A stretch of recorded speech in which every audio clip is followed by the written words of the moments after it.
So good afternoon. Thanks to the organizers, especially Melissa and David. I'm very honored to be here, and it's a great pleasure. So thank you. That said, I want to start with a little bit of an apology. This paper is the sort of first stab at a project that I hope to undertake in the future, so I hope you will indulge its somewhat schematic state. Melissa told me when she invited me that I could talk about any kind of equality or inequality, so we're going to shift now from economic inequalities to talking about political and legal inequalities. Today I want to talk about the theory and practice of trial by jury in ancient Greece, and to use it as a counterexample to think through some of the problems in the criminal justice system in contemporary America. My basic thesis is that the ancient Greek jury reflects a deep appreciation of the importance of the jury to both equality before the law and democratic equality. By contrast, the elision of the jury in the modern American criminal justice system, basically its replacement by plea bargaining, undermines both legal equality and democratic equality. I will suggest that while we may not wish to replicate the ancient Greek trial by jury in all its features, we would do well to heed the lessons of the examination of the ancient Greek example, and in particular to restore the role of the jury to our judicial system. Now, I should perhaps explain the origin of this paper, since it's an unusual step for me as a scholar of ancient Greek democracy to sort of wade into the complex issues of modern criminal justice. And so the background is that about a year ago, I was asked to contribute a paper on Greek law to a conference on the theme of revolutions. And so when I started to think about what's revolutionary about Greek law, I immediately thought of the jury trial. But then I noticed that almost nobody talks about the profoundly revolutionary nature of the jury trial in ancient Greece. And instead, scholars focus on the emergence of written law, publicly displayed written law, as the key breakthrough in the development of Greek law. And about the same time, a colleague in the law school pointed out to me a 2017 white paper on democratic criminal justice, in which a group of legal scholars called for the restoration and reinvigoration of the jury in American criminal justice in ways that recalled features of the ancient Greek jury. This white paper by Joshua Kleinfeld and 19 other professors of criminal law alerted me to the ways that the plea bargaining and other features of modern criminal procedure are having detrimental effects, ranging from denying the defendants the right to a trial by an impartial jury to denying the community a role in determining the standards of justice for their members. The white paper convinced me that consideration of the key features of the ancient Greek jury and cautious implementation of some of those features would go some way to address the flaws in the contemporary justice system. So my argument falls into three parts. First, I'll briefly sketch the history and basic features of the ancient Greek jury trial. Next, I'll set forth the legal and political principles underlying the trial by jury in ancient Greece. And finally, I will demonstrate how the elision of the jury in the current criminal justice system violates both legal and democratic equality. So first, the history and basic features of the trial by jury in ancient Greece. It's a remarkable fact that trial by juries composed of ordinary citizens, as opposed to judicial decisions handed down by elite magistrates or legal experts, emerges most clearly in the historical record, first in ancient Greece.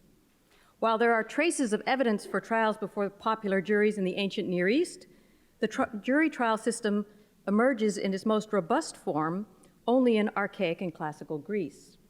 Moreover, as far as I'm aware, it is in ancient Greece that the popular jury first becomes the primary locus of justice in the state.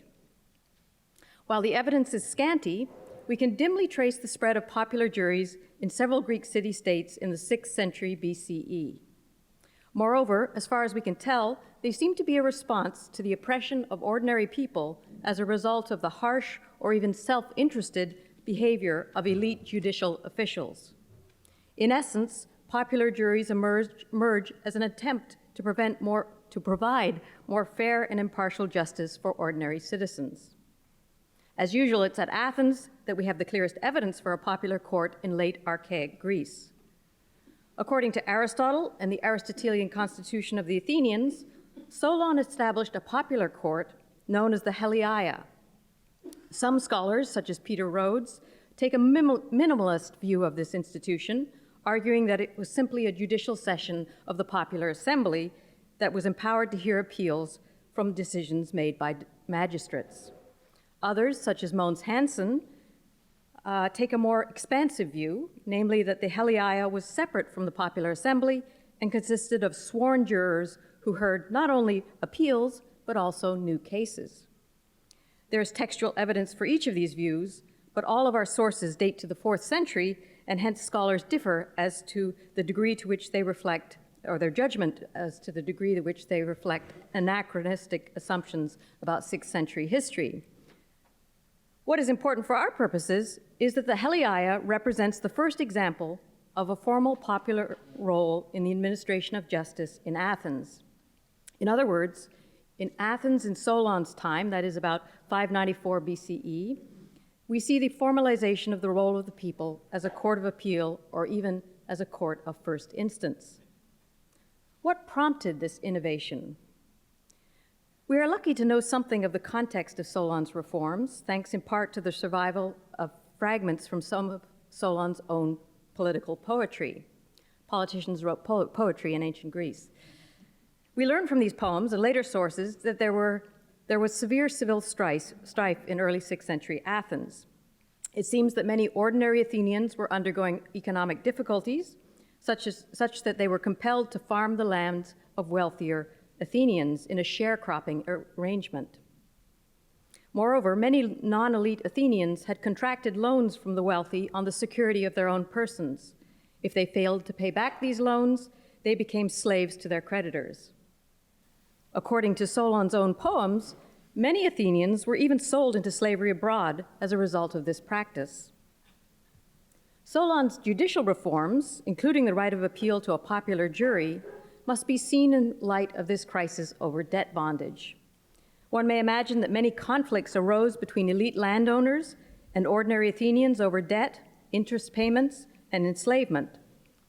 The 9 archons, the chief magistrates of the state, and all members of the wealthy elite would have had the power to adjudicate these disputes, and they were more likely to be sympathetic to the creditors than the debtors. Solon's introduction of a process of appeal or trial before a popular jury may therefore be viewed as a means of establishing a court that was not biased towards elite interests. This interpretation is in line with his other reforms aimed at protecting non-elites from debt and enslavement, namely the ban on debt bondage and the cancellation of debts. While Solon's reforms were an important step in the development of popular juries, it was only in Athens in the late 6th century, or even the first half of the 5th century, that the truly transformational step was taken to make the popular jury into the primary locus of judicial power. This latter transformation happened sometime between the reforms of Cleisthenes in 5087 BCE that established the democracy, and those of Ephialtes in 462 BCE that further democratized the state. While we have insufficient evidence to establish the details of this momentous change, it is clear that there was a strong connection between the establishment of democracy and the creation of popular juries with full powers to adjudicate disputes. The Aristotelian constitution of the Athenians connects the political and judicial power of the people, although it projects this development back into the time of Solon rather than the early decades of the Athenian democracy. The author says that when the people becomes master of the judicial vote, it becomes master of the political system. It seems then that the birth of democracy also gave rise to the full judicial empowerment of the people. While this is not the place to give a full account of the popular juries under the Athenian democracy, a few salient features must be highlighted. In classical Athens, jurors were drawn at random from the entire citizen body through an elaborate lottery system. 6,000 citizens, 1/5 of the total adult male population, citizen population, were selected each year.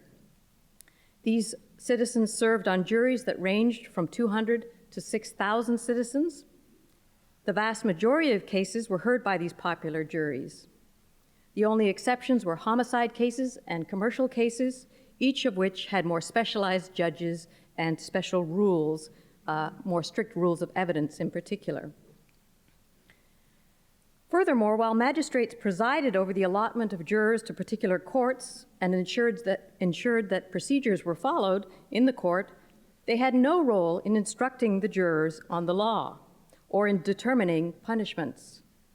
Indeed, the jurors themselves assumed full power to decide questions of the law, fact, and in those cases where the law itself did not prescribe a punishment, the punishment itself.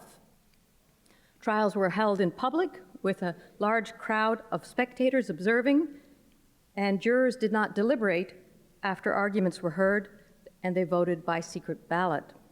A simple majority determined the outcome of the trial. It was under the democracy at Athens, therefore, that the jury court reached its most powerful expression, and therefore it is the classical Athenian example that will serve as the key illustration of the theory and practice of the ancient Greek trial by jury. What were the legal and political principles that justified its use? Furthermore, we might ask, along with its critics, ancient and modern, what were the downsides of the administration of justice by large, randomly selected bodies of ordinary citizens? So now we turn to the second part of the paper, the legal and political principles of trial by jury. As we'll see, the political and legal principles underlying the trial by jury in ancient Greece are tightly bound up with one another. But let me start with a legal principle. As we've seen, the jury trial probably emerged in ancient Greece as protection against biased or corrupt decision-making by elites. Solon's establishment of the Heliaia in Athens aimed to prevent the exploitation of poor Athenians by the wealthy and provide a place of appeal against the biased or corrupt decisions of elite magistrates. Moreover, by providing the opportunity for impartial judgment, Solon aimed to establish something like the modern notion of equal protection of the law for all citizens. As Solon himself explained in his poetry, I wrote, quote, "I wrote laws for all, for high and low alike, made straight and just." That equal protection of the law was a basic principle of the Athenian judicial system becomes more clear in texts dating from the democratic period, when popular juries were the primary locus of the administration of justice in classical Athens. As the Athenian historian Thucydides, in his representation of Pericles' funeral oration, which was delivered in 430 BC, says, or writes, "We have a constitution that is called a democracy, since it is governed not for the few, but for the many. In private disputes, moreover, there's equality for all, according to the laws." It's perhaps not insignificant that it was Pericles who introduced the payment for jury service in Athens, thereby facilitating the performance of jury service by even the poorest Athenians. If trial by a jury of peers is essential to impartial justice, then through this measure, Pericles enhanced the equal protection of the law for all Athenians. The importance of equality before the law under the democracy is also evident in many dramatic texts, such as Euripides' play, The Suppliants, where the figure of the tyrant is used to highlight, by contrast, the benefits of the democratic administration of justice. So I quote, "Nothing is more hostile to a state than a tyrant. For first of all, there are not laws that are common, but he alone has power, controlling the law himself for himself. And then this, there is no longer equality. But when the laws have been written down, the weak and the rich have equal justice, and the weaker prevails over the great man if he has justice on his side." So while Euripides highlights the role of written law in this passage, rather than the role of the trial by jury as the cause of equality before the law, we must assume that he took the latter connection for granted, since popular juries were the central component of the administration of justice during his time. In any case, it is clear from these examples that the Athenians view the equal protection of the law as a key benefit of the administration of justice under the democracy. As we've seen, ancient theorists such as Aristotle also viewed the exercise of judicial functions by ordinary citizens as essential to democracy. Recall that Aristotle wrote that when the people get the power to make judicial decisions, they also gain political power. Moreover, Aristotle's very definition of a citizen in his treatise on the politics highlights a citizen's role in judicial decision-making. Significantly, Aristotle explains that the right to sue or be sued in court does not qualify one as a citizen.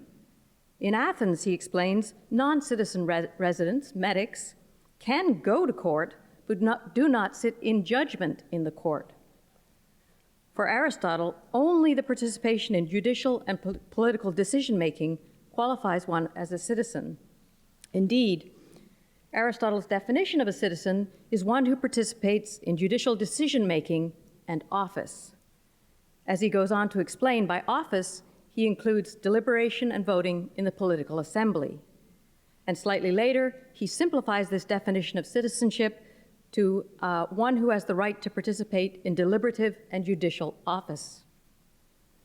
So for Aristotle, participation in the administration of justice is fundamental to democratic power and democratic citizenship. Echoing Aristotle, the great French observer of early American democracy, Alexis de Tocqueville, wrote in 1835 that the jury is quote, before everything, a political institution. One ought to consider it as a mode of sovereignty of the people. Tocqueville then expands on the role of the jury in educating citizens in democracy. Quote, the jury serves to give the minds of all citizens a part of the habits of mind of a judge, and these habits are precisely those that best prepare the people to be free. It spreads to all classes respect for the thing judged and the idea of right. Remove these things, and the love of independence will be no more than a destructive passion.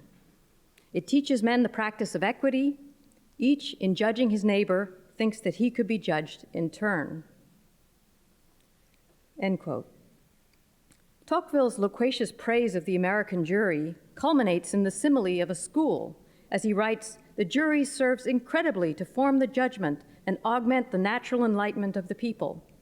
One ought to consider it as a school, free of charge and always open, where each juror comes to be instructed in his rights, where he enters into daily communication with the most instructed and most enlightened members of the elevated classes, where the laws are taught to him in a practical manner and are put within reach of his intelligence by the efforts of the attorneys, the advice of the judge, and the very passions of the parties. I think that the practical intelligence and good political sense of the Americans must be principally attributed to the long use they have made of the jury. Now, I've quoted Tocqueville at length, despite the fact that the American jury is different from the ancient Athenian one, as is made clear especially in that last passage where the role of the judge in instructing the jury about the laws is highlighted.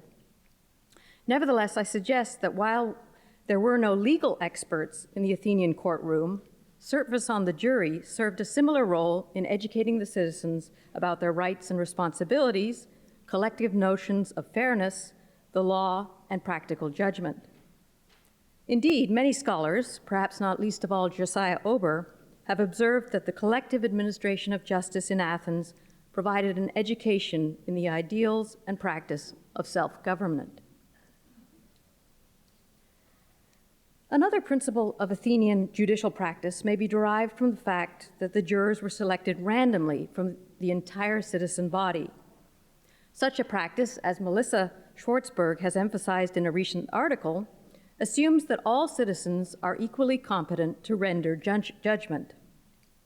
Like the practice of choosing magistrates and members of the council by lot, judicial sortition is an institution that is based on a basic notion of the equality and dignity of all citizens. Moreover, as Elizabeth Anderson and Melissa Schwartzberg have argued, denial of this principle would harm the dignity of citizens as equal bearers of political rights. This argument has bearing on the practice of vetting prospective jurors in modern American jury trials, where individuals can be removed for a variety of reasons, some of which may sound justified, i.e. bias of various sorts, but all of which do harm to the basic presumption of the equality and dignity of the citizen. Another more controversial feature of the popular jury in ancient Athens is that their decision-making was not based purely on the application of the law, but more broadly on collectively held notions of fairness in a particular situation. Recall that no judge or legal expert presided over an Athenian jury, and jurors were fully empowered not just to determine questions of fact, i.e. guilt or innocence, but also questions of law, and even, in many cases, punishment. As Adrian Lani has argued, the Athenian legal system, through its use of juries of non-experts and its admission of a wide variety of contextual information that would be considered irrelevant in a modern court, favored flexibility and wide-ranging jury discretion over consistency and predictability. Moreover, as I've argued in a recent paper, Plato and Aristotle both recognized the need for the flexible interpretation of the law according to context in order to produce just results. Plato provides the reason in his dialogue, The Statesman, where he explains, legislation can never issue perfect instructions which precisely encompass everyone's best interests and guarantee fair play for everyone at once. People and situations differ, and human affairs are characterized by an almost permanent state of instability. It is, therefore, impossible to devise for any given situation a simple rule which will apply to everyone forever. The law, and this is Plato still speaking, the law is like a stubborn, stupid person who refuses to allow even the slightest deviation from or questioning of his own rules, even if the situation has in fact changed and it turns out to be better for someone to contravene those rules. Strikingly, Aristotle, along with Plato, directly denied the equivalence between justice and the law, noting that applications of the law alone can result in unjust decisions in particular cases. For Aristotle, justice is a combination of the law and considerations of fairness or equity. He states, quote, justice consists of both that which is lawful and that which is fair, and the unjust is that which is unlawful and that which is unfair. For the Athenians, it was lay juries rather than individual legal experts who were in the best position to consider equity, along with the law, in reaching their verdicts. As Melissa Schwartzberg has also argued, historically, the propensity of lay jurors to reach just verdicts is a product of their local expertise. Moreover, as she notes, this local expertise includes not just the knowledge of information relevant to a case, but also awareness of the prevailing social norms or contemporary community standards and local custom. Interestingly, while the mass juries of ancient Greece did not necessarily have factual knowledge of a case, as did the local juries of medieval England, in ancient Athens, knowledge of community standards was considered central to the ability of the jury to reach a just verdict.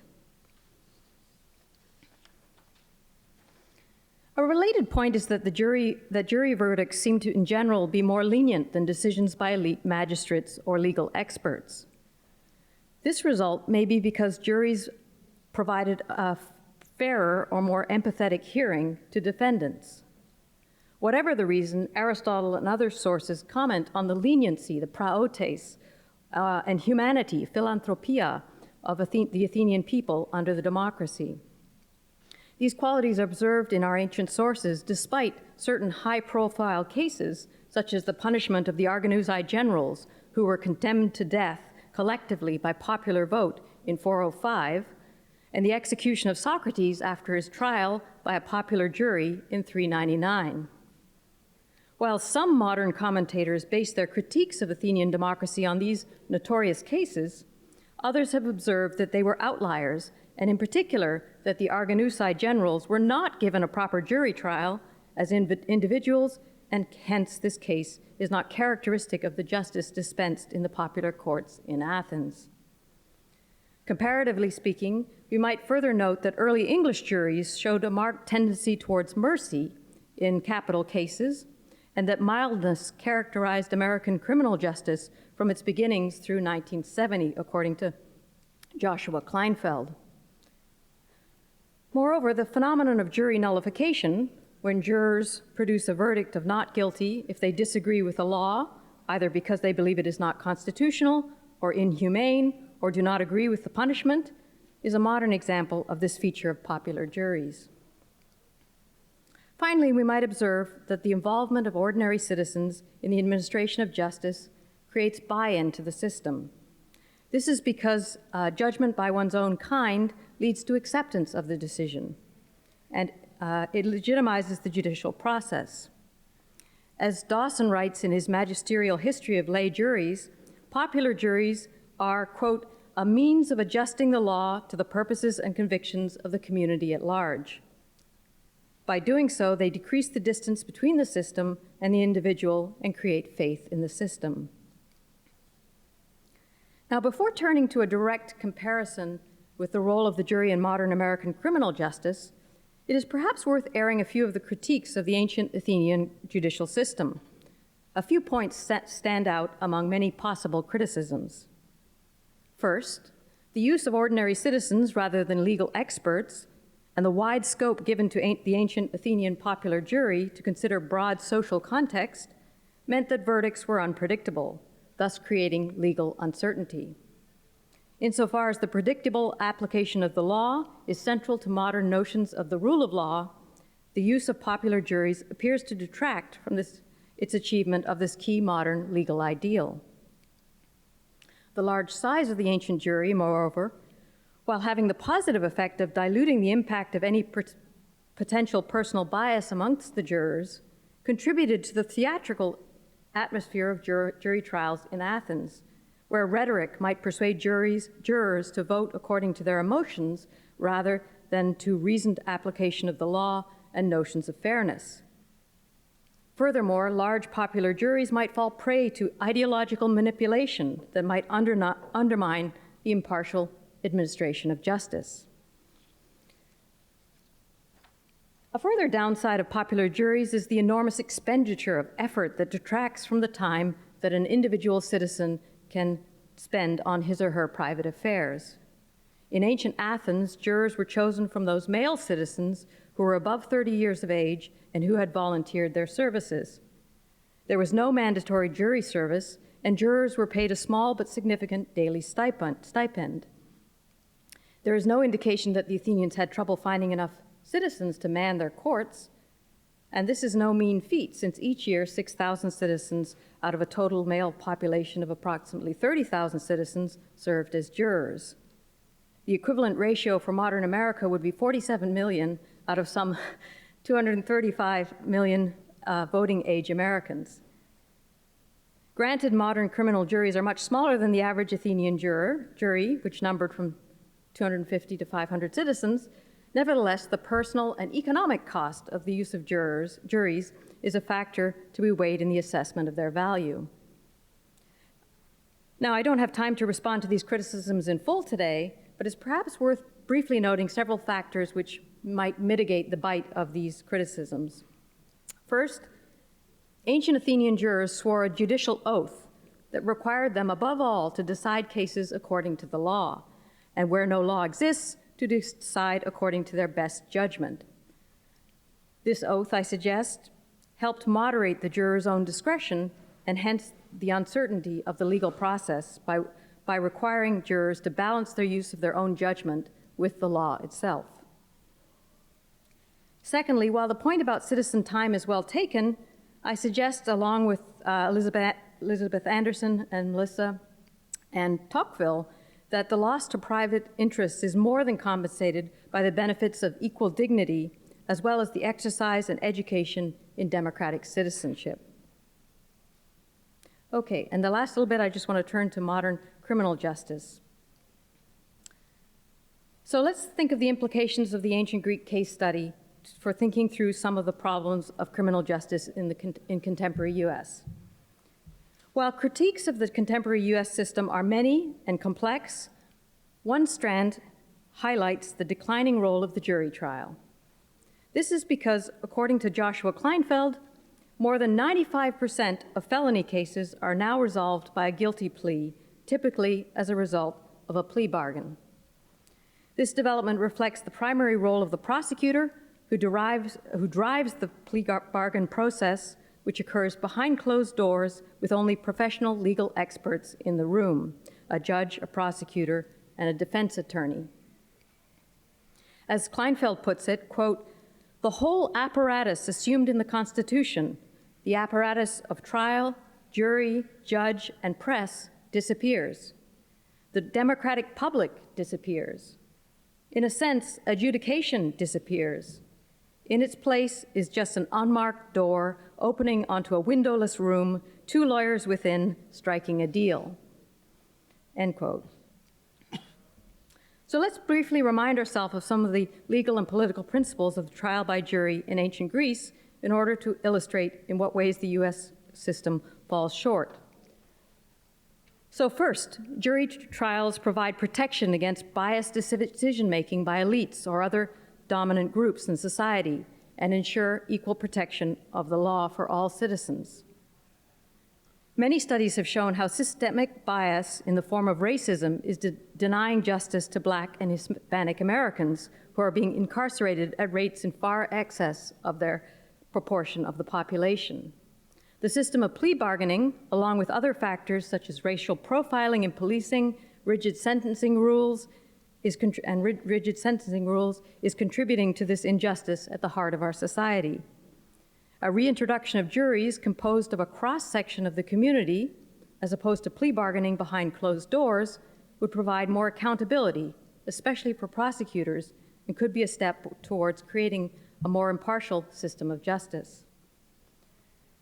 For those of you who saw the recent Ruth Bader Ginsburg documentary, you will recall that one of the central cases cited there was her challenge to a 1975 Louisiana law that exempted women from jury duty.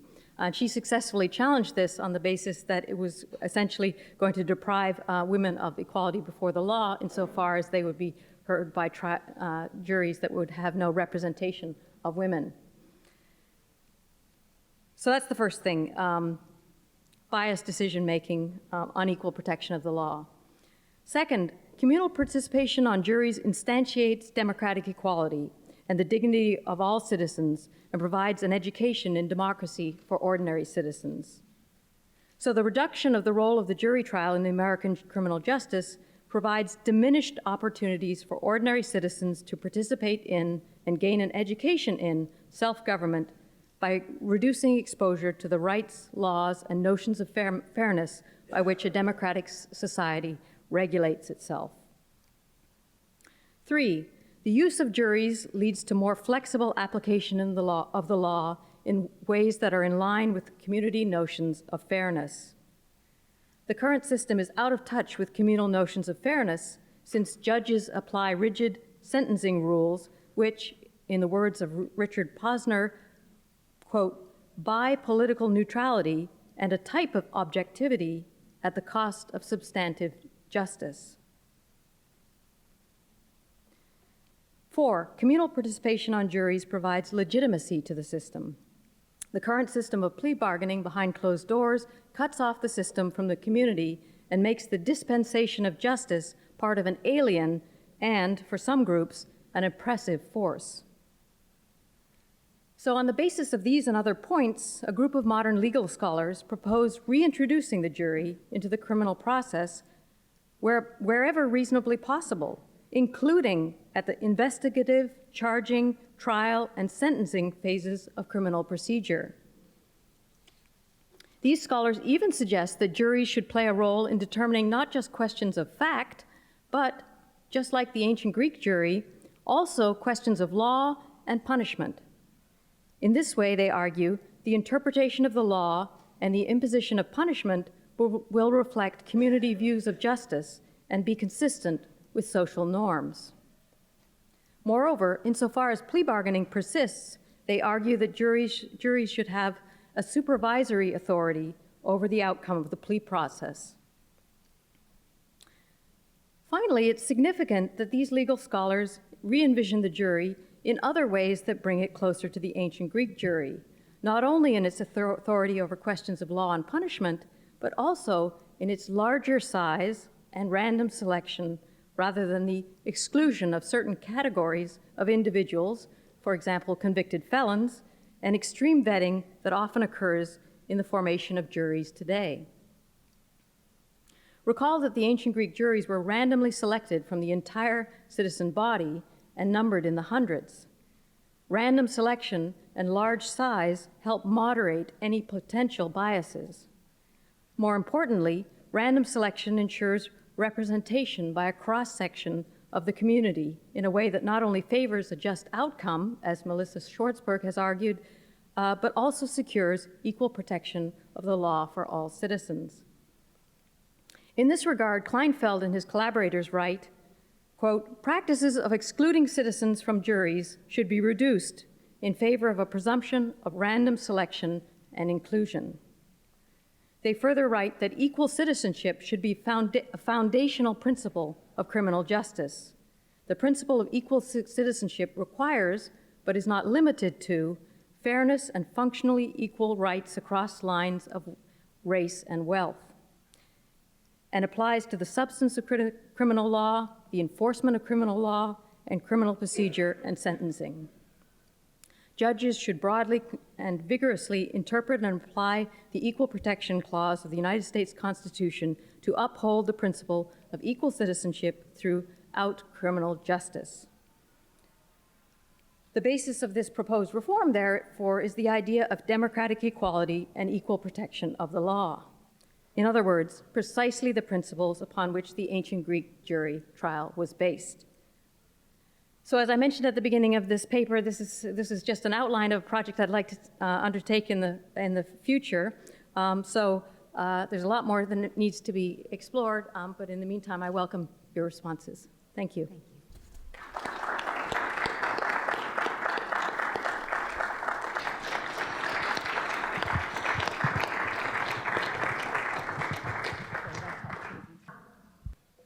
Thank you very much. I apologize that you have to listen to me twice. So but I'll be talking about, I'm going back to economic inequality and going back to the overall theme of the conference, which is inequality, ancient and modern.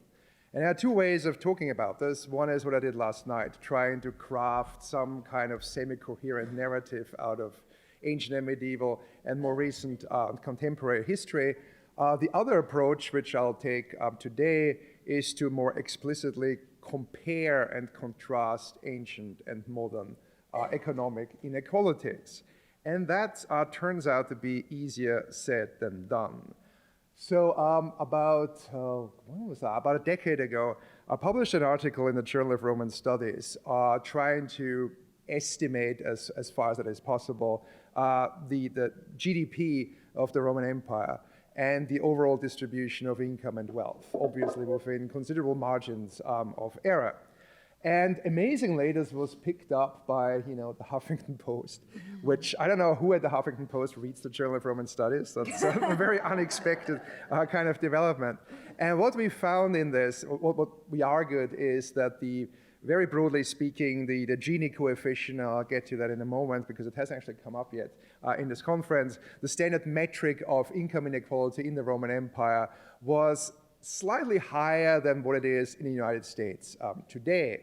And that turned into this headline, right? US inequality is so bad, it is worse even than in the Roman Empire, which of course has a much deserved reputation for being unequal. So there are two ways of dealing with this. Something that always comes up, and I think it sort of came up in question time yesterday, but not as much as usual, is to say, okay, assume for the sake of argument, we were right, and the Gini coefficients are more or less the same, let's say, broadly speaking the same or similar in the Roman Empire and in the United States today. That would then describe, though, very different experiences, right? If you have a much smaller total GDP, a much smaller output per capita and overall in the Roman world than in the United States today, which is most definitely true, then if the distribution of income is statistically the same or similar, it means very different things. The question is, would you rather be poor in the Roman Empire or in the United States today? I wouldn't want to be poor in either society, but if given a choice, I'd rather be poor in America because I'd be much less poor than genuinely poor people in the Roman world. If you're rich in the Roman Empire, you are in many ways not as well off in some ways than you would be if you are a billionaire in the United States today, even though you can get away with more things than you can now. So that's a sort of trivial way of looking at this. A more technical one, and this is the one I want to focus on, is it actually meaningful to use these standard metrics and apply them to very different kinds of environments? And this is not just a question about ancient versus modern. The same applies to the world today. You can calculate an inequality metric for some sub-Saharan African country and compare it to inequality in the US. And levels of development are so dramatically different. Is that a meaningful analogy? Is that a meaningful comparison? And it certainly is an issue for pre-modern historians whenever we come up with inequality metrics for the more distant past, for much poorer societies. How do you meaningfully compare this to modern levels? Now, the standard metric that I have mentioned so far is the Gini coefficient. I don't know how many of you in the audience are familiar with this. It's something that certainly comes up in the media, even in discussions of inequality. Essentially, a Gini coefficient is a value that measures just how unequally something, in this case income or wealth, is distributed in a given population. In a nutshell, if the Gini coefficient is 0, there is no inequality. Everybody has the same amount of a particular good, of income or wealth. If the Gini coefficient is 1, in fact it can't ever be 1, it can be only close to 1, almost 1, then one person owns everything and everybody else owns nothing, so to speak, which works in theory for wealth. It is theoretically possible for one person to have everything and other people to legally, technically own nothing. It doesn't work for income. If you don't have a certain minimum income, you're not going to survive and you're not going to be part of any kind of reference population. What's nice about the Gini coefficient is that it reduces the overall distribution of income or wealth, which can take any particular shape, to a single number. And that encourages and invites straightforward comparisons. You can have any number of countries in different periods, and they each produce a particular Gini coefficient. And depending on whether it's higher or lower, you can rank countries accordingly, track change over time. Otherwise, we couldn't even talk about rising or falling inequality if we didn't have those standard measures. So that's where we are, and that's simply not very satisfactory. Because as I said, if you compare Gini coefficients derived from very different kinds of environments, you may be comparing apples and oranges. Economists, I should say, have largely been oblivious to this issue, which is remarkable because it does touch on development economics, right? If you compare data from very different types of countries, that would be a relevant issue to worry about. In fact, formal discussion of this has been limited essentially to the last decade or so, driven very much by Branko Milanovic, who is an economist at the World Bank and at the CUNY Graduate Center, who would probably be here if he wasn't on sabbatical. And he has published, together with others, a number of articles looking into ways of adjusting the standard inequality metrics to make comparison more meaningful, more substantive. So I just want to acknowledge his work here because I'm going to draw on it repeatedly and I don't want to repeat his name every 30 seconds. But this is very heavily indebted to his work. It's also heavily indebted to the appendix of the book I talked about yesterday, which nobody ever looks at. So I figured I should give a talk on this. Branko's basic observation is this. If you, and this is when I'm going to borrow you, I have an arrangement to borrow a stick, because otherwise if you have a situation where, so you have the horizontal axis that gives you average per capita GDP in a given society as a multiple of the subsistence minimum. The subsistence minimum is the amount of income you have to not starve to death, essentially. You can dollarize it. It used to be the famous $1 a day. It's now $2.10 or whatever the latest figure is. There are very few countries where these conditions apply, usually in parts of Central Africa today, but it's much more common in the past. And what you have on the vertical axis is the highest possible Gini value, the highest level of inequality that is theoretically feasible at a given level of per capita GDP.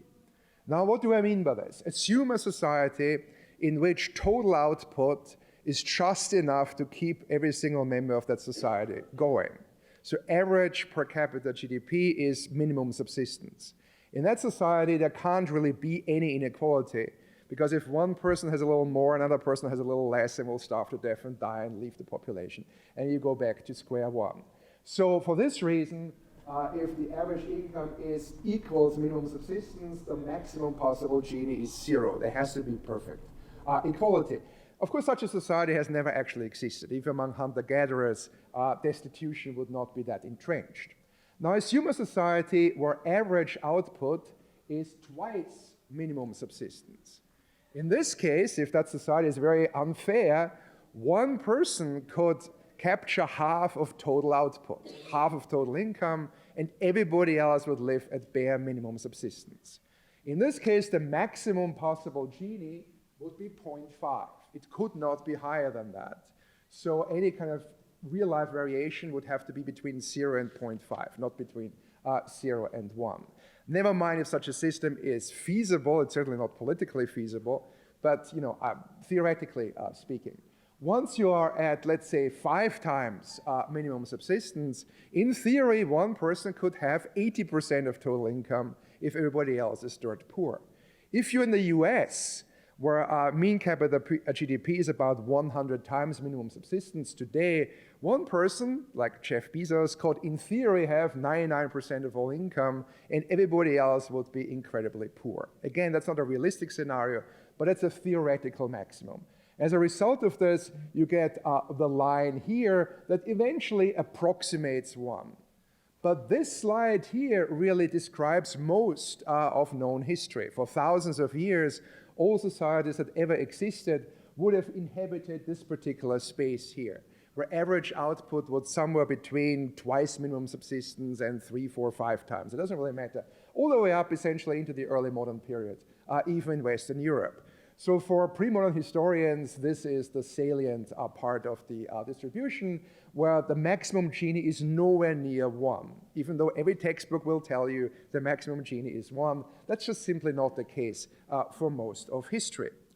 Now, what Milanovic and his associates did was they guesstimated, to put it charitably, where historical societies were located relative to the maximum feasible degree of inequality. And they did that by guessing per capita GDP in various historical societies, and also estimating as best as they could roughly what the overall income inequality would have been in terms of the Gini coefficient, and relating those two. Needless to say, those are not statistics, they are informed guesses.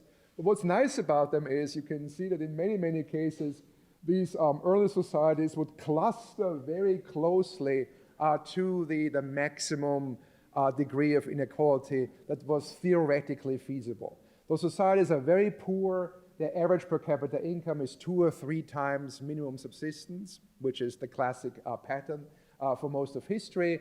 And they are almost, or in some cases, as unequal as they can be.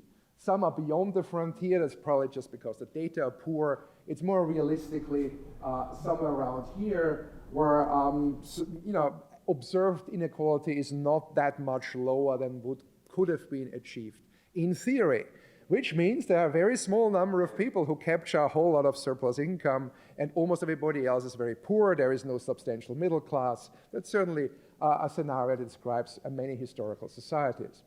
Then you have societies that move away already starting in the 17th century, in Northwestern Europe in particular, Netherlands, England. They become richer. Average output is 4, 5, 6 times minimum subsistence. And what happens? Their Gini coefficients go up a little bit, but they go not up as much as they could have. So the less poor those societies become on average, the more the observed Gini coefficient is going to fall short of the theoretical maximum. And that makes perfect sense, because they probably could not have gotten richer richer by pre-modern standards, had they remained as unequal as other societies had been before them. You can't have sustainable economic growth without distributing the gains at least a little more evenly. And it's in those countries, not by coincidence, that you have some kind of incipient middle class, that people are not rich and not very poor either. Now, if you continue this, you can systematically compare the countries we just looked at, which are the black dots. They're very, very poor. If you use modern standards, they are all super poor. The differences between them are not very significant. And you can look at what they call the extraction rate. The extraction rate is calculated by, I always get this wrong, by taking the observed Gini coefficient and dividing it by the highest possible Gini coefficient. So if the observed coefficient is 0.5 and the maximum is, I don't know, 0.6, then the extraction rate is, what is it, 80%, something like that. So you see all these very poor societies are, we saw this before, almost as unequal as they could be in principle, and the richer societies become. In these cases, those are the same countries. We couldn't label the black dots because they're too close together, but those countries here represent later phases of historical societies here near the margin. You can see the richer countries get in terms of average per capita GDP. Their Gini coefficients may well be the same. I don't even show the Gini coefficients here, but in real terms, in terms of what percentage of the maximum possible amount of inequality actually occurs, they become less unequal over time, right? Because they modernize, they have economies that make everybody significantly better off, they're more democratic, they're less top-down, and so on, till you reach, North Japan or the Netherlands up here. So that shows if you just looked at the Gini coefficients, you couldn't really have a proper sense of how the experience of inequality evolves over time. Because, as I said, the Gini coefficients may well be the same, but they mean very different things in terms of just how unequal or extractive, how predatory these societies are in real terms. Well, that's step one. The problem with step one is that in this case, we use a standard for adjusting the maximum degree of inequality that is really very basic, right? It's minimum subsistence. There are countries in the world today where this makes real sense. If you are in the United States, I don't think there are very many people, if any, who live at that extremely low level of subsistence. So the problem is that the minimum or the maximum amount of inequality itself undergoes change as societies become wealthier, not just because of the curve I showed you earlier moves in this particular way up here, but also because standards, minimum standards, change over time. So there are some countries in the world where the official poverty line would be more or less absolute minimum subsistence, because that's a realistic condition in those countries. If you're in the US, the federal poverty line is nowhere near minimum absolute subsistence. It's at a much higher level. And that's certainly true of any kind of higher income and developed countries. Poverty lines are usually calculated by some equation as being related to median income or a multiple of a fraction of average or median household income. It varies by country.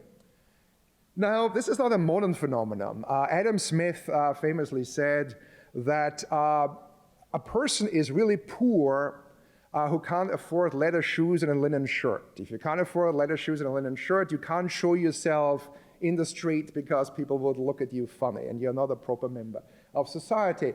Well, he was not exactly a poor person, but he represents a society where there was a reasonable expectation that most people would not be absolutely poor. They would have certain nice things like leather shoes or linen shirts that would be luxuries in earlier societies or in other parts of the globe. So you have to make allowances for this. If you want to establish what the maximum feasible degree of inequality is in a given society. You can't just use minimum subsistence as your standard. The standard itself has to change as societies evolve and become higher income, become wealthier. There is no single way, obviously, of adjusting for this. What Branko Milanovic did was he played around with poverty lines in countries at different levels of GDP. And the basic observation is that, yes, as countries get richer, the definition of what constitutes poverty is going to become more generous. The poverty line is going to go up, but it's not going to go up as fast as the size of the economy. So elasticity in this case is limited. And you can put it at different levels. The most plausible one is the second line, the dotted line up here, that produces an income inequality possibility frontier that is more realistic because it takes account of what the social minimum would be in a given society based on its overall per capita income. Now, for the early ones, it doesn't make a big difference. You can see at very low levels of income, the curves are more or less the same. If you're in the US today, the theoretical maximum would be a Gini of 0.99, where I said one person has 99% of all income, everybody lives at bare subsistence. If you use the federal poverty line or something similar, you could have a situation where one person in the US captures 90% of all income and everybody else lives at the federal poverty line level. That's certainly an improvement conceptually over the other one, but still you can't really have an American economy in which every household except one lives at the level of the federal poverty line for the very simple reason it wouldn't be the American economy. You wouldn't have an average GDP that's 100 times, that's in the $50,000 range, because you just wouldn't, right? 2/3 of US GDP is driven by consumer spending. If everybody is really poor, you're not going to have a rich country where these resources are simply maldistributed in this extreme way. Needless to say, it wouldn't be politically feasible either, because how is this one guy going to control 90% of all income? Would have to be someone who has robots, so maybe 100 years down the line, we will have the next Jeff Bezos who has robots who control everybody else, and he captures 90% of all income. But in the real world, that's just not a very plausible scenario. So even though we have an adjustment that makes it a little less unrealistic, it still falls short quite a bit of what is needed. It does, however, represent progress. These are calculations done again by Milanovic comparing the extraction rate, the percentage of inequality that was theoretically possible that can actually be observed in a given time and place, comparing the green line, the red line, which uses the original frontier where the minimum is bare minimum subsistence, and the green line is the one that is more aligned with conceptions of what constitutes poverty at a given point in time. And what these calculations do is they demonstrate that, say, Britain or America in the 19th century, in the early 20th century, were much more unequal in real terms than the Gini coefficients by themselves would suggest. Yes, there weren't people who were close to minimum subsistence, but there were actually quite a few people who lived close to what counted as poverty at that point in time, even though standards were certainly more modest than they are now. You can see that the compression in inequality that occurs in the 20th century is quite dramatic in both cases, but it brings inequality down from extremely high levels to levels that are still quite substantial. But as I said, this can only be the beginning. How would we ever get to a more realistic assessment? This is a very good question. Here we are really on unexplored territory. Nobody, as far as I know, in the econ profession in particular, has written or worried very much about this. It seems to me that the wealthier a country becomes, the lower the theoretical ceiling becomes at the same time. The less inequality such an economy is going to tolerate. For political reasons, because high-income countries are either democracies or there is some, even in China is nowhere near at this point, but even autocratic regimes, there would have to be some kind of engagement with the condition of the general population, some kind of feedback. And also for economic reasons. You can't really have an economy where average per capita GDP is 100 times minimum subsistence. That is phenomenally unequal unless it is an economy that is entirely based on the extraction of mineral wealth. So the example that probably comes the closest is Equatorial Guinea, which produces a lot of oil. Most people are really poor, and there's a small ruling class in charge, relying on mercenaries, sort of like the robots I talked about earlier, keeping everything in check. So this kind of thing happens in extreme cases, but it doesn't happen, luckily, in most of the world. It certainly couldn't happen the same way, say, in the United States or other industrialized nations. In an industrial or post-industrialized nation, you have to have a population that has certain means. You need to have investment in education, right? You have to have purchasing power in a large segment of the population to sustain economic development, to have a medium sort of average per capita GDP as high as in the US today. And so you get a new kind of frontier, which I call the economic, you can call it the political or the economic inequality possibility frontier, that drops gradually the richer countries become. The question is, where do we put this, right? Can we quantify this? It had to be much lower than the absolute social minimum. If you have a United States where everybody lives at the federal poverty line and one person captures all the surplus, the Gini coefficient is 0.9. The real Gini coefficient in the US is 0.4. So this frontier has to be somewhere between what we have in real life and this theoretical maximum. Economists haven't really, like I said, thought enough or at all about this, where approximately this should be. Branko Milanovic once had a blog post where he talked about this very briefly, but that's not a substitute for actual simulation or research. The frontier is certainly higher than the level of inequality that we observe empirically in the country today, but just how much higher could American inequality be without beginning to depress economic output? That's the real question. It could certainly be higher than it is today. There is no doubt you can still squeeze more out of the system, but nobody knows just how much further up you could go in this case. So that's sort of the current open question. What we can do, though, is we can guess. Oh, there's another thing, which again, nobody really talks about. We always talk about ceilings, right? What's the highest possible degree of inequality? There's also a floor. There's a floor because there has never been a society, as far as I know, where the Gini coefficient was 0, right? Where everybody had exactly the same. The lowest Gini coefficient in the modern era known to me was for cities in China right after the death of Mao, where it was about 0.16. We had a planned economy in the cities. Everybody got more or less the same kind of income. So overall inequality was very, very low. In Sweden today, it's more than 0.2.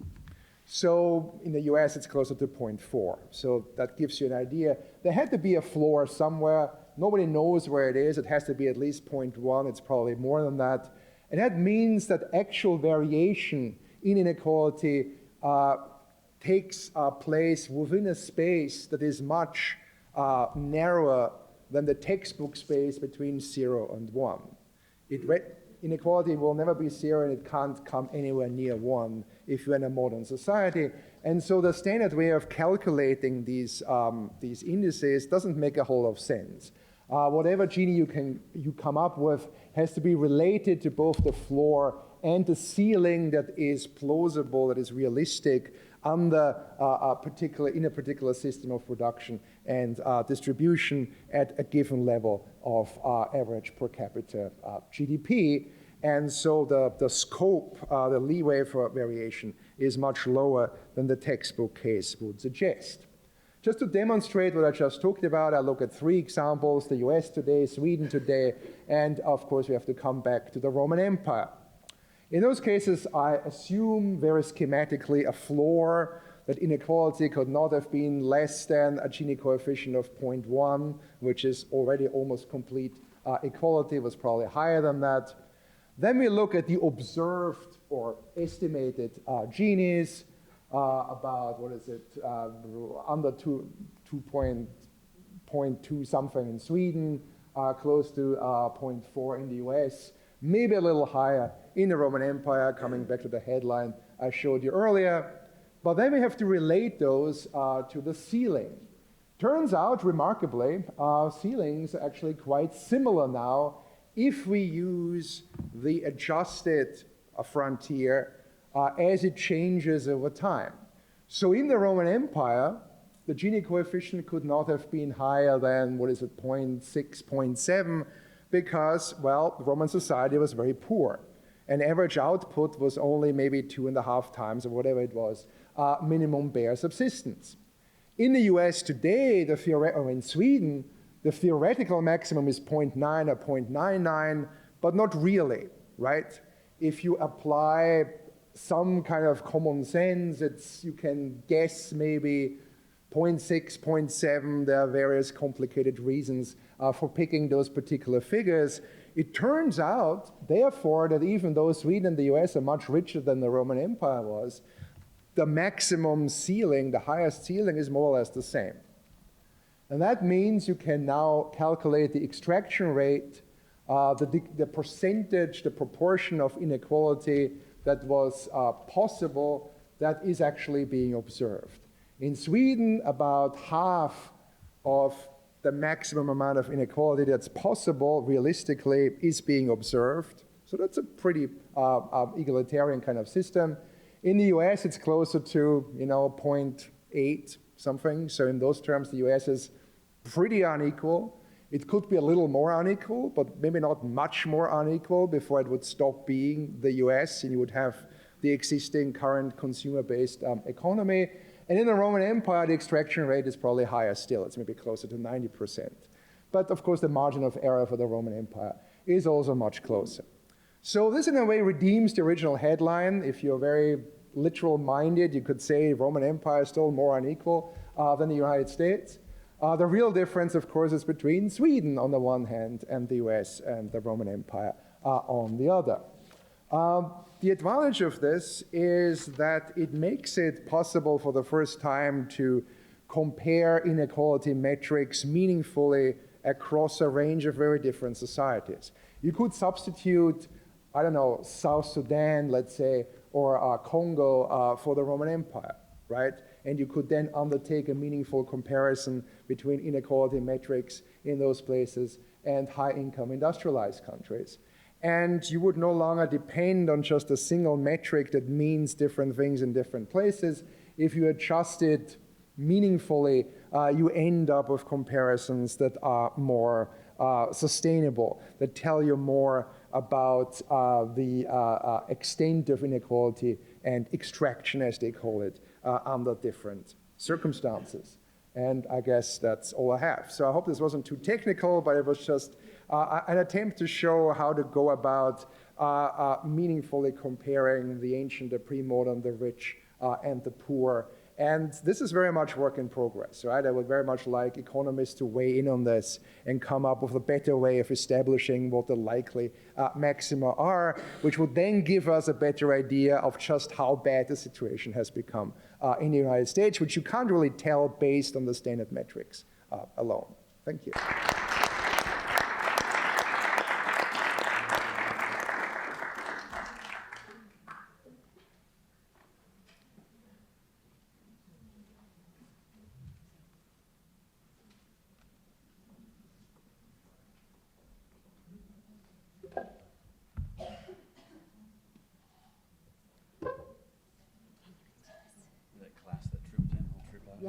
They did.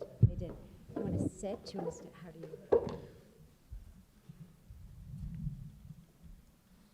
Would you like to go first? Shall I go first? Either way. So we're just going to comment on some of the things we think we've learned or add some new twists to the story. And we have until about 3:30, so Melissa and I will each speak, and then we'll open up for further discussion to the extent that anybody's interested. Great. Okay, I think I'm going to stand.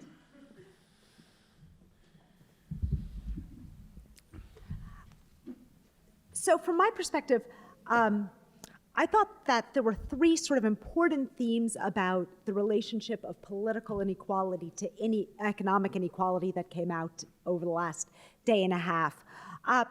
And the first is on the causal effect of greater political equality on economic inequality and vice versa. And, you know, this speaks in a way to a fundamental question posed by our colleague Anna Przeworski, which is why don't the poor expropriate the rich? And there are lots of possible explanations for that. But it turns out that, in fact, we don't observe this fundamental redistribution, except, as Walter pointed out last night in his wonderful keynote, under some very, very dire circumstances. And at best, we have mixed evidence from democracy more generally. So David Stasavage's work gives us some reason to be pessimistic about the probability that greater political equality will lead to any sort of real reduction, sustainable reduction in economic inequality in the long term. But if we take a slightly longer view, you know, if we look at the work that Andy Monson presented earlier today, there are particular mechanisms that might be helpful. So we learn from Andy about the greater ability of democracies to tax the rich. And we heard in contrast, sort of, on Walter's account, from the extractive capacity of empire. And so from that, we might want to tease out a couple of different sorts of mechanisms. One might be the special extractive capacity of the super rich, that there's something in empire that where the rich are able to acquire certain techniques of being able to command resources in a particular way. Another is simply whether it's the scale of the enterprise, and this came out in our discussion last night, whether the expansive quality of empire gave new spaces for predation. Of course, as also came out last night, scale and size are going to have certain types of trade-offs. With increased scale of communities, especially if we think moving into the modern period of globalization, we may lack the capacity to monitor in certain respects. A smaller community may enable us to be able to keep track of these of who is paying their fair share, who is not, in a city like New York, the nature of living cheek by jowl, of people taking the subway. The subway was long understood to be this democratizing force because everybody in New York basically needs to take the subway to get around, or so it was. And so the simple proximity may sharpen, in some ways, knowledge of people's relative status at the same time as flattening it, because if we're all standing next to each other, there's a certain type of status equality, and I'll talk more about that in a moment, that may arise. One feature of democracy that hasn't come out a lot and this is a different type of mechanism, is about legibility, in the language of Jim Scott, that there's something about the use of egalitarian norms of political equality, either as voters, perhaps as jurors, as Sara talked about earlier, that enables states to sort of manage their population, to know who's there, who's participating politically, and also to be able to tax their citizens. And absent these sorts of political norms, there may be citizens, there may be members of a community who are largely invisible. And so that's another possible mechanism. Finally, we might think about, under this category, economic inequality as a driver towards certain types of political equality. This was a point that Sara made in her discussion of the ancient jury, that concerns about debt bondage, these worries about economic inequality actually created these politically egalitarian institutions as a remedy. And we see this even in the American context. The creation of the Seventh Amendment about for the civil jury was partially motivated as a response to the concerns about debtors. We also might think, this final point on this, about the work of electoral representation. That is, how does electoral representation, which in effect gives us unequal political power, and in which wealthy people may be overrepresented because of the demands of making oneself salient, what effect is that sort of set of institutions going to have on economic inequality in the long term? Is it going to exacerbate it? That is, it may seem that democracy is not, in fact, a mechanism by which we can reduce economic inequality, but it may be this particular form of electoral representation, which is the form that most contemporary democracies have, that is part of the issue, and this also came up last night. Second topic, how should we understand the effect of economic inequality on status or relational equality?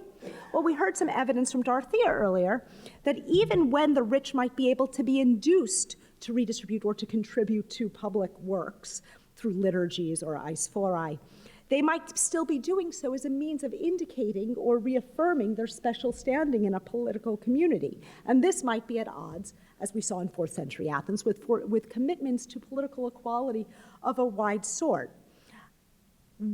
Philanthropy today has many wonderful benefits. We are the beneficiary of philanthropy. Certain forms of philanthropy may make opportunities available to a much wider public than otherwise would be possible. Other forms of philanthropy may exacerbate economic inequality, particularly in the form of educational inequality, through giving to public schools or through diverting resources away from public schools.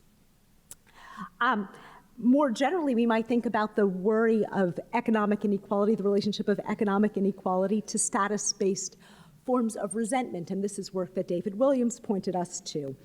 That is, that we might worry that status-based inequality leads to resentment and then to political instability in the long run, and David's forthcoming book will show how this was a central preoccupation of political theorists from antiquity, as we heard earlier today. Finally, and just briefly, I wanted to suggest that perhaps we might want to think about how we should characterize the arguments and justifications for redistribution and for the reduction of inequality that have been most compelling over the long term. This is some of the work that David Stasavage and Ken Shivy have done in Taxing the Rich, trying to figure out which of these particular arguments are most useful. But I wanted to think back at some of David Williams' insights from this morning on this point. So from laws, we learned that fairness claims were crucial in terms of making arguments for reducing inequality. In Republic, of course, we heard again about the value of civic unity as a means of preventing the prevention of the powerful from, in the political society, from having wealth as a means of fostering civic unity. But I thought also if we turn to Crito, the central work on political obligation, we might have a wider range of possible mechanisms. And of course, in Crito, where the question is whether Socrates should go into exile, there are a bunch of arguments on offer. There's the value of birth, that is that a particular community gave birth to you and you owe a duty of obligation to it, of fairness, of utility. There are a bunch of arguments on offer. So I wondered whether or not there might be routes to eliciting redistribution and reducing inequality that might track our intuitions about the grounds of political obligation more generally. That is, if we owe duties of contribution to the societies that fostered our development, perhaps we might also be able to argue that we should be compelled to redistribute at a higher rate. If we believe that we have egalitarian values of fair play to abide by the norms created by democratic institutions, perhaps we might also have such duties to ensure that people have an opportunity to participate fully in social and economic life. With that, I'll turn it over to David. Okay, thank you. I'm going to say two relatively quick things, and I'm going to shift over. Melissa was speaking mostly to normative concerns, and I'm going to shift over to sort of positive concerns, asking what happened and why it happened, but not whether I like what happened. So I learned a lot from this morning's sessions, and one thing really struck me. That was the apparent disjuncture between how timid Plato is in laws with regard to talking about dealing with inequality versus what we heard from Andy and from Dorothea about the presence of quite a system of progressive taxation in Athens, and not only in Athens, in other Greek city-states, but also perhaps even other Hellenistic city-states, if we follow Andy's work. And how that seemed to go much further than anything that Plato envisaged in the laws, where he said, as David remarked, go slowly, be careful, tread softly. And so one thing, that's something that I don't know the answer to. If anyone does, I'd love to hear views on it. But one thing that's interesting that you could suggest, maybe in light of what Walter just laid out, was that in a society like Athens, which was certainly very poor relative to a modern society, that would mean that what was apparently a progressive fiscal system may have had to be progressive because, in a sense, that's where the money was, and there wasn't enough possibility of extraction from the general population. So I wonder if the pressures of war and the need to fund and to have someone build the ships led to that particular form of revenue raising because of that. So that's my first point. My second point has to do with the difference between income and wealth, because in these discussions of inequality, we'll often shift between, in terms like the rich. The rich could be rich in terms of annual income, and it could be rich in terms of wealth. It makes a huge difference what we're talking about. One is because for normative concerns, we could be interested in one or the other. But the other is that, as Walter was just saying, the constraints that he spoke about of you basically can't extract from people so much that they're underwater in terms of subsistence do not apply in the case of wealth, where over time people can accumulate, and so you should think that there would not be this dampening focus on wealth. Okay, so then we should expect to see wealth Gini coefficients all over the place, right? Much more variable than income coefficients. Well, in fact, in the modern world, that's not really the case. So a country like the US has a wealth inequality coefficient of 0.8. That's about substantially higher than the income inequality coefficient. That's because in any modern society, wealth is more unequally distributed than income for various reasons.